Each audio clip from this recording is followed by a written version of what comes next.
Hello, everybody. Today I'm coming to you with a pickup that I have been looking for 27 years, and this has been pretty hard to come by. I am a Texas Rangers fan, so of course I collect the Rangers baseball cards, and what we're looking at here is a product that comes from a Rangers that was a stadium giveaway item. And in the Rangers moved to the Arlington area in 1972. They were originally the second incarnation of the Washington Senators, and they had played in a minor league baseball park that was converted into a major league stadium back in 1972, and was not a good stadium. So they had their new stadium ready to open in 1994. So in 1993, they had a lot of stadium giveaways to celebrate the first 22 seasons that they spent in their original ballpark. So what we're looking at here is dated from 1993 and was only available as a stadium giveaway. So as we start the slow reveal of it here.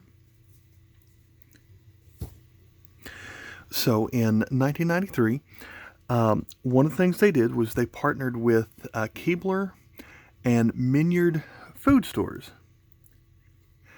to have a series of baseball cards of everybody who was ever a Texas Ranger. And so they made 8 different series. This is series number 8.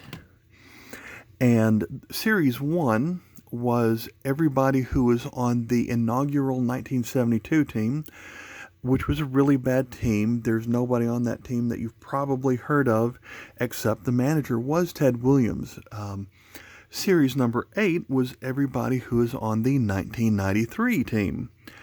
And then series 2 through 7 was everybody who was in all of the seasons between 72 through 93, just listed in alphabetical order. So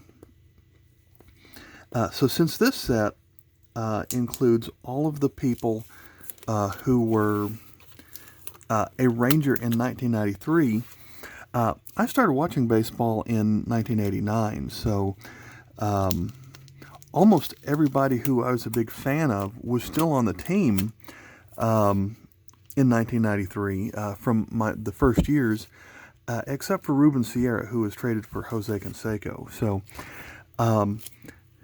like I say, I've been looking for this for a long time. The Beckett book that they come out with, where they list all of the players or list all of the baseball cards that have ever been made, has listed this complete set for $20, and that is a joke, because if I had found this for $20, I would have purchased this a long time ago. Normally, this is a lot more expensive, and they have done a good job taping it up here. So, I was able to finally find this set number 8 for under $20, just because I've been looking for years on eBay for this particular item. So, do you know who was a Texas Ranger in 1993? Well, I'm familiar with a lot of these names, and you'll probably recognize a few people in here, but I believe Kevin Kennedy was the manager that season. And these 3 people on the back were also coaches. Claude Osteen was a pretty good pitcher for the Dodgers in the 70s, so he's a pretty good player to have. Here is a listing of all the dates. Here is, these come in sheets of 9 telling you to perforate them. And if you want to keep it in perfect condition, you would not break the perforations on them. So we do have this one little paper here in the front. Let's just take a look here. Commemorates the final season of the original Arlington Stadium. All players, managers, and coaches who have ever appeared in a Rangers game. So, a lot of you remember Steve Balboni played many years with the Royals, and he spent just a tiny brief time with Texas in '93. Moving on, we've got Kevin Brown. He went on to have quite a good career. I went to one game in 1993, and Kevin Brown was the starter. In fact, the first 3 games I ever went to, I would take a trip to Arlington every summer and see one game a year, and the first 3 times I did that, Kevin Brown was the starter every time. Todd Burns went on for a little bit, but there is our Jose Canseco. Some of you might remember Doug DeCenzo from his time with the Cubs.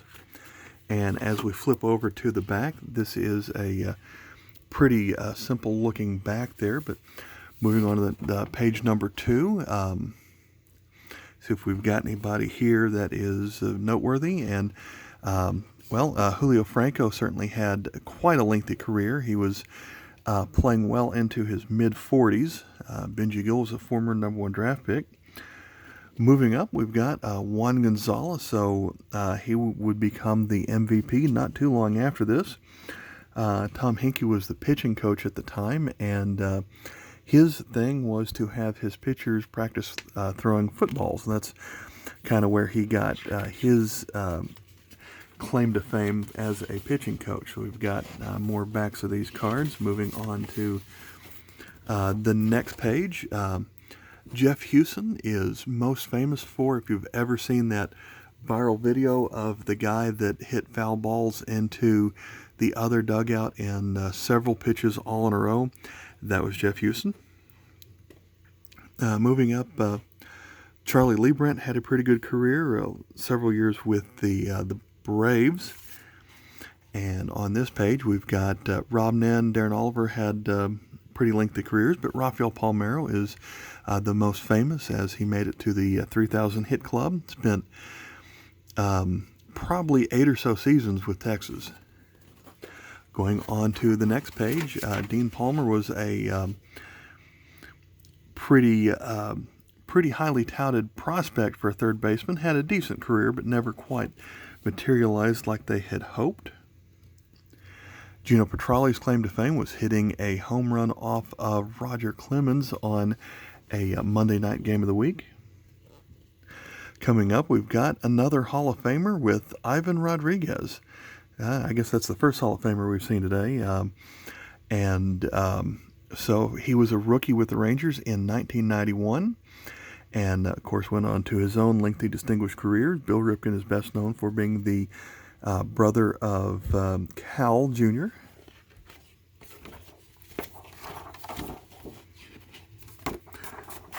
Going on to the last page, we've got some more coaches. We have checklists. We have an Arlington Stadium card, and if you want to remember what it looked like, it was worse than any cookie cutter stadium, since it was originally a 12,000 seat stadium that was turned into a 35,000 seat stadium by just adding more seats around everything. So it was a mess of a stadium for sure. But coming on to the last page, what we're going to look at here, Mickey Hatcher as a coach had a lengthy career. And then coming down, I don't think anyone here was particularly famous. Kenny Rogers, of course, he had his own lengthy career. Pitched a perfect game in 1994, my one trip to Texas in 1994, and the one game I got to go to was his perfect game, so that worked out just right. John Russell was a closer for a while. I think he appeared with the Reds for a few years. And who is left? Who also has a name that starts with the last letter R, that was a Ranger in 1993? Well, we have Nolan Ryan. So this is one of the tougher Nolan Ryan cards to come up with. So I am thankful that like I said, I've been looking for this for 27 years, not actively, but about once a year I would get on to eBay and just do a search for this, see if anyone happened to have it. And thankfully someone did. I found an auction for it, and I got it at the opening bid. So pretty excited to have this piece of Rangers memorabilia dating back from 1993. There's the logo that the team used just for their final season right there. So, all right. Well, thanks for watching me with this trip down memory lane. And thanks for watching. Bye.